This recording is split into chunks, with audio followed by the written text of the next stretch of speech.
வணக்கம். நான் வீரவாண்டி பயிற்சியாளர் பேசுறேன்.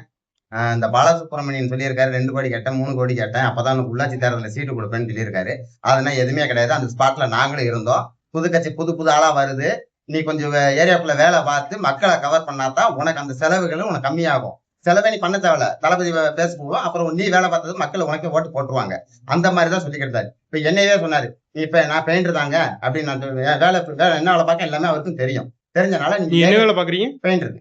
அப்ப அவரே சொன்னாரு, நீ அப்ப வந்து நம்மளால அவ்வளவு செலவழிக்க முடியாது. நீ மக்கள் பணி என்னவோ அதை பாருங்கன்னாரு. இன்ன வரைக்கும் அவர் சொன்னாருக்காண்டி மக்கள் பணி எல்லாமே பார்த்துட்டு தான் இருக்கோம். நாங்க 5 மணிக்கு கூப்பிட்டு இந்த மாதிரி ஒரு பிரச்சனை, 4 மணிக்கு கூப்பிட்டு ஒரு பிரச்சனைனாலும் எடுத்தோன்னே மத்தவன மாதிரி சொல்லுடா வாடா போடானா பேச மாட்டாரு.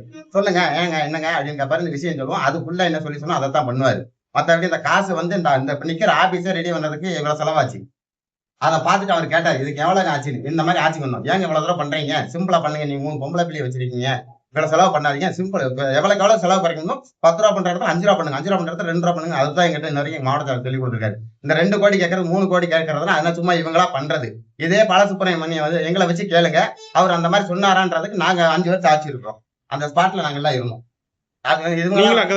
இவங்களா வகைந்திய கிளப்பி விடுறது. இது மாவட்ட செயலர் வந்து காசுக்கு ஆசைப்படாத ஆளு. நன்றி.